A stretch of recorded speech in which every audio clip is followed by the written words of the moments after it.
அன்பிற்குரிய நேயர்களே, இன்றைக்கு செல்ஃபாலஜி ஹெல்த் இந்தியா இணையதளத்தின் சார்பாக நலமும் வாழ்வும் என்ற நிகழ்விலே மரியாதைக்குரிய டாக்டர் திருமதி மீனாம்பாள் அவர்களை சந்திக்க இருக்கின்றோம். திருமதி மீனாம்பாள் அவர்கள் கடந்த 35 ஆண்டு காலமாக மகப்பேறு மருத்துவத்திலே மிகச் சிறப்பாக பணியாற்றி வருகின்றார். அவருடைய அனுபவங்கள், அவருடைய சிறப்பு பணிகள் பற்றி இப்போது நேர்முகம் காண இருக்கின்றோம். வணக்கம் டாக்டர். வணக்கம்.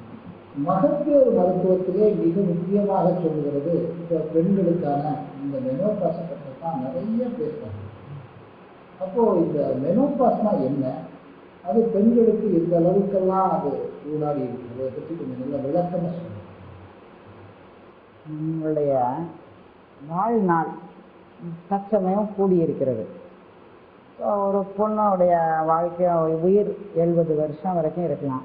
ஒரு பொண்ணு 45 வருஷம் ஆயிட்டாவே அவளுக்கு இன்னும் ஒரு 1/3 ஆஃப் ஹர் லைஃப் இன்னும் இருக்கு.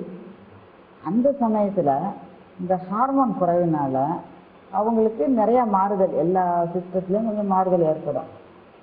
அப்போ அந்த இதுதான் நாங்கள் மெனோபாஸ், அதாவது மெனோங்கிற வார்த்தைங்கிறது ஒரு கிரீக் வேர்டு. அது மெனோனா மந்த்து, மாதம்ங்கிறது. பாஸ்னா என்ன, நின்று போகிறது. ஸோ உங்களுக்கு மாதத்தில் வர அந்த பீரியட்ஸ் நின்று போகிறத நான் மெனோபாஸ் நாங்கள் சொல்கிறோம். அது சாதாரணமாக 45லேருந்து 50-55 வயசு வரைக்கும் கூட அது அந்த சமயத்தில் தான் வரும். இப்போ இந்த மாதிரி இந்த மாதவிடா என்று சொல்வது தானே, அதுதான் ஆமாம். மாதவிடாய்ங்கிறது பீரியட். அது ஒரு குழந்தைக்கு, ஒரு சிறுமிக்கு ஒரு 10லேருந்து 12 வயசில் பூ பெய்துறாங்க. ஸோ அதுக்கப்புறம் அவளுக்கு பீரியட்ஸ் வந்துட்டு இருக்கோம். 45 இல்லைன்னா 50-55 வயசு வரைக்கும் வரும். ஸோ அதுதான் அந்த பீரியடை நாங்கள் சொல்கிறது ரீப்ரொடக்டிவ் பீரியட், அதாவது குழந்தை பேர் உண்டாகக்கூடிய தன்மை உள்ள பீரியட். ஸோ அந்த பீரியட்ஸ் நின்று போச்சுன்னா அவங்களுக்கு அந்த ரீப்ரொடக்டிவ் கெப்பாசிட்டி குறைஞ்சி போயிடும். அதைத்தான் நாங்கள் செசேஷன் ஆஃப் பீரியட்ஸ்ங்கிறத மெனோபாஸ் அப்படின்னு நாங்கள் சொல்கிறோம். சொல்லப்படி பார்த்தா அந்த பீரியட்ஸ் முடித்த உடனே அது ஸ்டாப் ஆகிடுது. அதை நீங்கள் இந்த மாதிரி பிடிக்கிறீங்க. இந்த மாதிரி அவங்களுக்கு வருவதற்கு எந்த வயது தான் மேக்சிமம் காரணம்? வயது அதான் லிமிட் நான் சொன்னேன், 45லேருந்து 50-55 வரைக்கும் வரலாம். சிலருக்கு சில வியாதினால முன்னக்கூடிய கூட வந்துடும். அது ப்ரீமெச்சூர் மெனோபாஸ்ன்னு சொல்லுவோம். அதாவது 35 வயசுலேயே நிறைய இம்யூன் சிஸ்டம் இது குறையோ, மற்ற ட்ரக்ஸ்னாலேயோ, ரேடியேஷன் எஃபெக்ட்னாலேயோ முன்னால் வரலாம். டாக்டர் இப்போ சொன்னீங்க, அதனுடைய எந்த வயதில் வரும் அல்லது அந்த வயதுக்கு முன்னாலே வருவதற்கு வாய்ப்பு இருக்கா? 40லேருந்து 50-55 வயசு வரைக்கும் மெனோபாஸ் ஆகக்கூடிய காலகட்டம். அது முன்னக்கூடியும் வந்துடலாம். அதாவது ப்ரீமெச்சூர் மெனோபாஸ்ன்னு சொல்லுவோம். 35 வயசு பிள்ளைக்கு கூட வந்துடலாம். அது நிறைய வியாதியோ, அவங்களுடைய இம்யூன் சிஸ்டம் மாறுபாடுலையோ, ஆப்ரேஷன் மூலமாகவோ, மருந்துகள்னாலேயோ வரலாம். ரேடியோ தெரப்பினால கூட வரலாம். அது நாங்கள் சொல்கிறது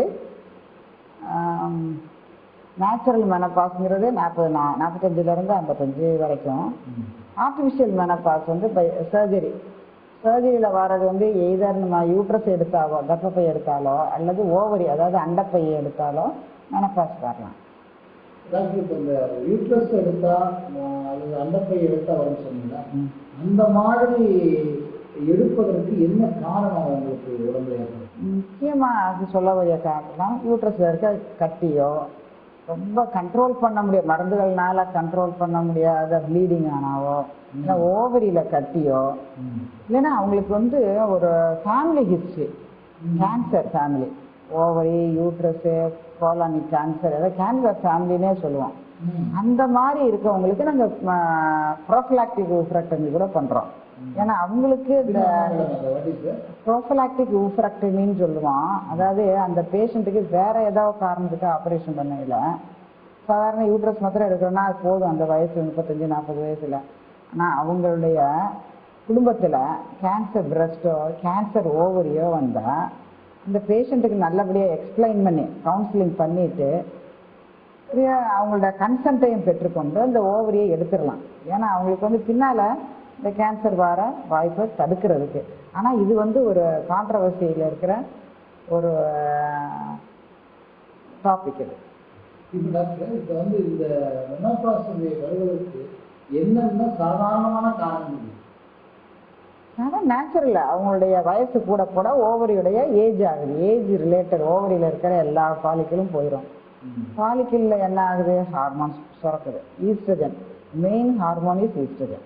அந்த ஈஸ்ட்ரஜன் தான் அவளுடைய இருதயம், எலும்பு, யூட்ரஸ் பக்கத்தில் இருக்கிற மற்ற பேசேஜ் எல்லாத்துக்கும் அது ஒரு ஸ்ட்ரென்த்து கொடுக்குறது, ஈவன் நரம்பு மண்டலத்துக்கும்.